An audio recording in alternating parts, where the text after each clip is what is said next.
Hi everyone, welcome to Maple Grove. I'm Iskana Ansari and I'm a chartered accountant by profession. I moved to Canada in 2021 and I also did my immigration application myself. So on this channel, I'll be sharing all of that immigration journey with you all. If you want to know more about my profile, about what I do, who I am, then I'm going to leave a link above or also in the video description for you to check out. So for today's episode is kind of like a continuation from our previous episode.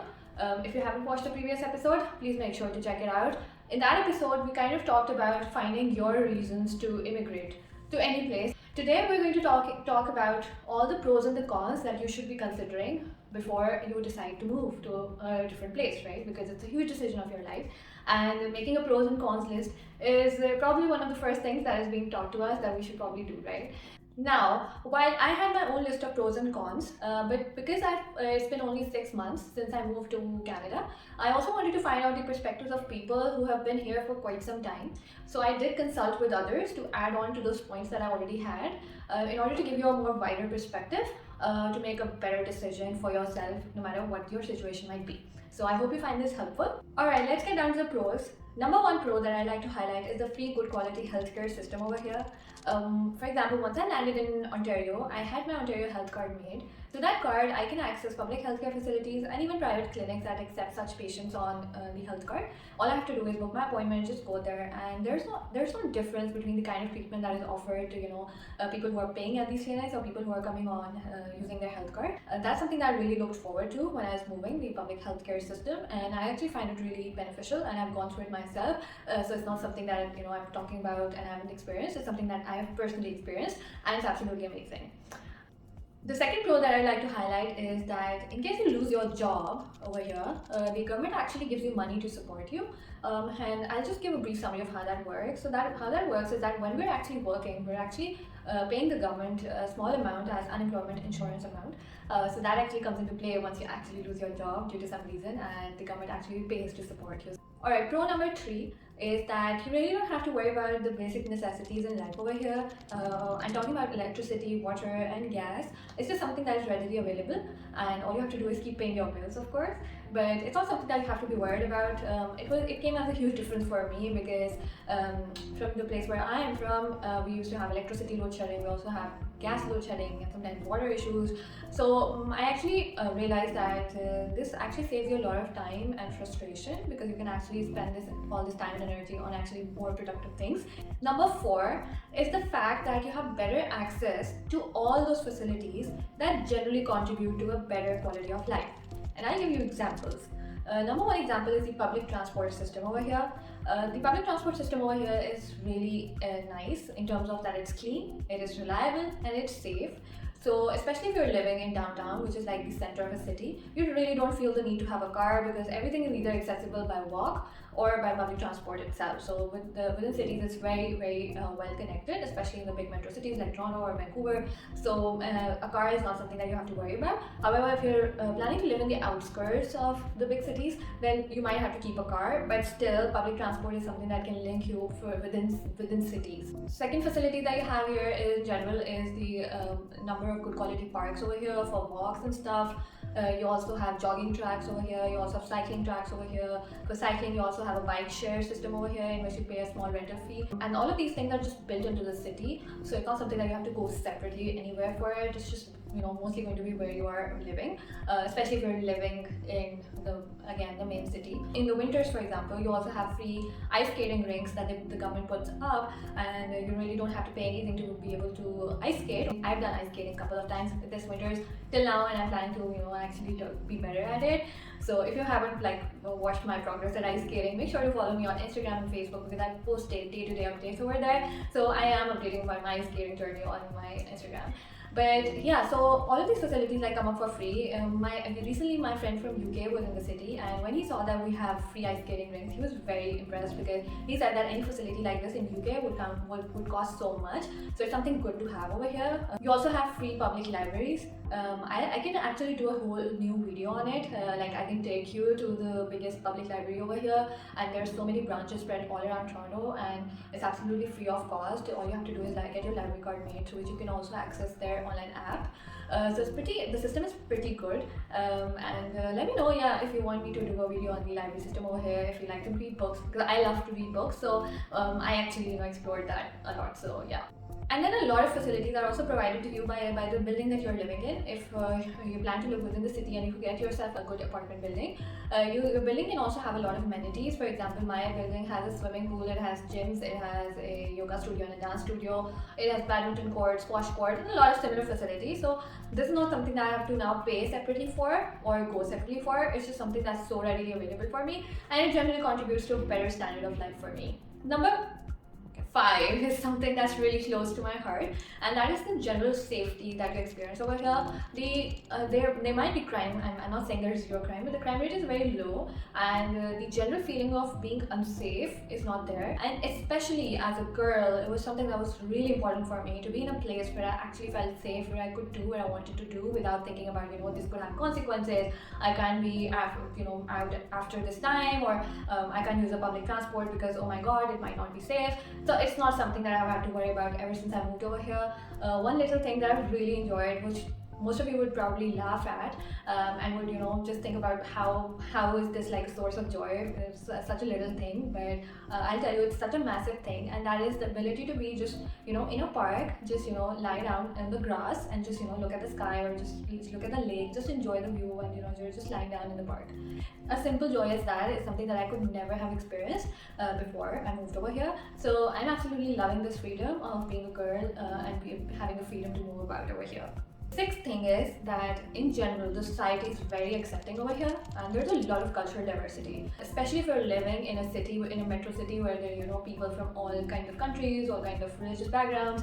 The workplaces and everywhere, they're generally made to be very accepting. There might be some exceptions, there might be some improvements that may be needed too, but considering all factors, I still think they've done a pretty good job over here. Number 7, I like to talk from a career perspective. This is also one of the questions that was asked from me in on response to my previous video. I feel that I'm better compensated over here for my job as compared to what I was receiving back in Pakistan. This is because I can actually generally afford a better lifestyle over here. All the facilities that I can access over here, I don't think I could have done that within the salary I was receiving over there. Moreover, it's not something that really pulls me towards Canada, but you do feel that your horizons are expanded once you come here, because Toronto in general is one of the most developed financial markets in the world, if not the most developed one.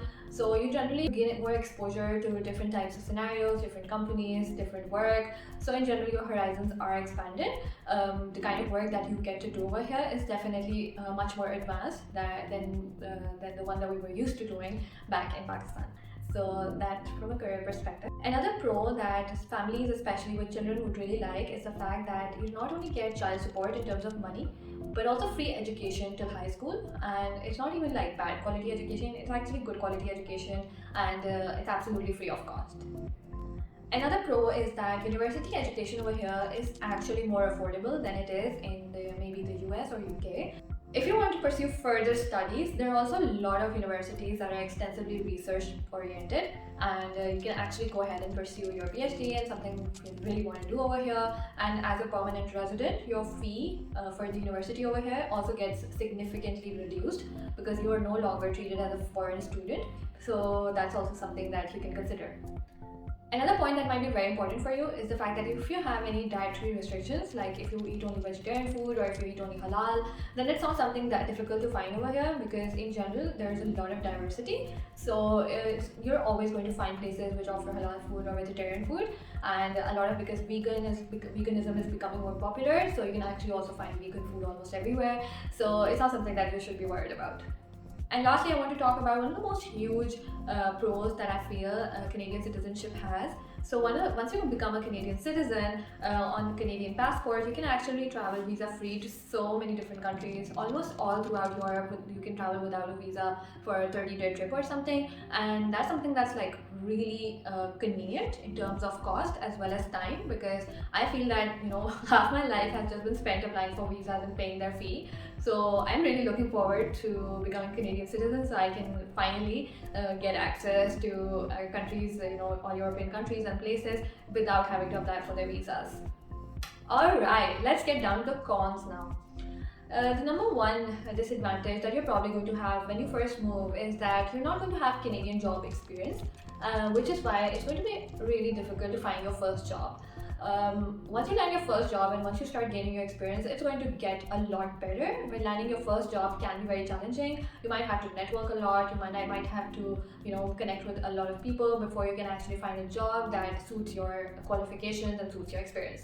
But what I like to say is that it's not something that people can't do. It's something that people do here every other day. It's the reason why they need immigrants over here, because they need people to do these jobs. So it's not something that should discourage you. It's just a challenge that you should look forward to.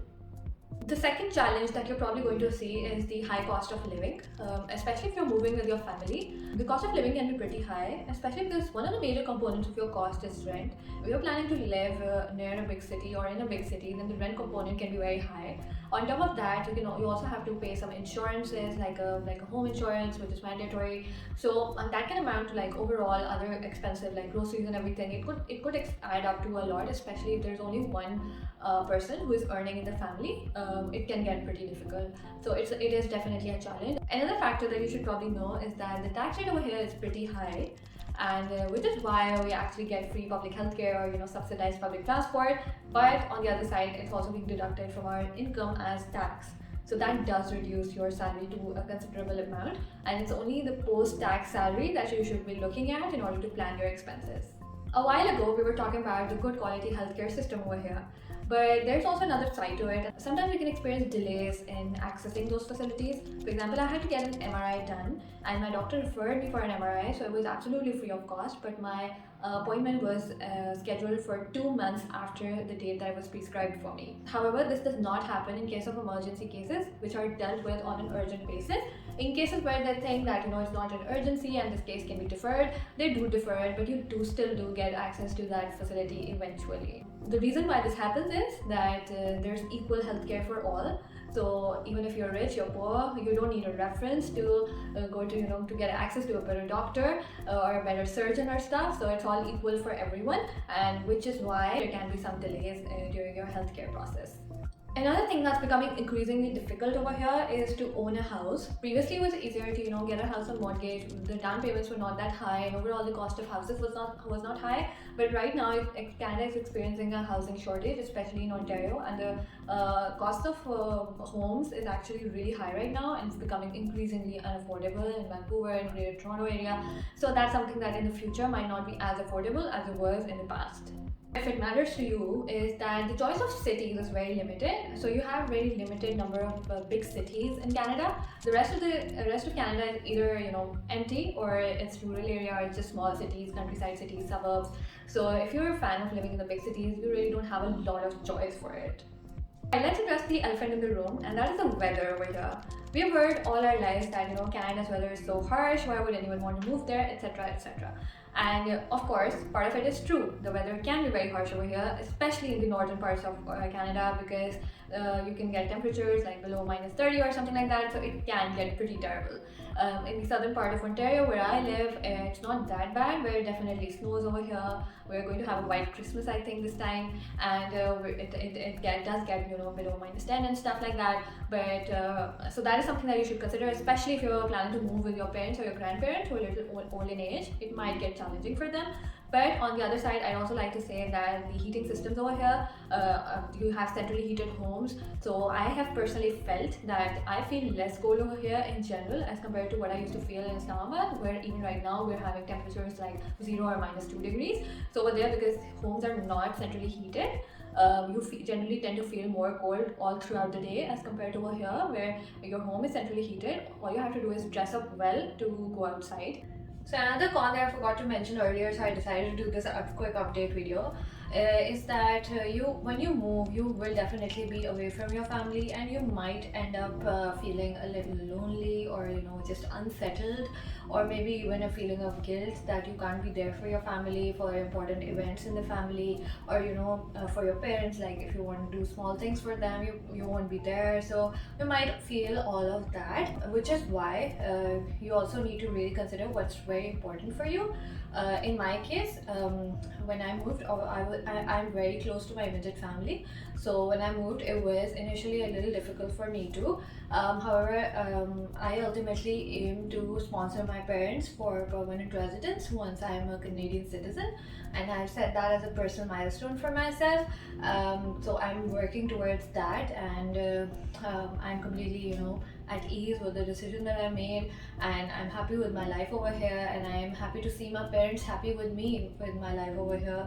So that's a kind of like a satisfaction for me. But for you, if you're close to your immediate family as well as your extended family members, and you're very used to being among them, then you will feel isolated over here, especially if you don't have any family members over here.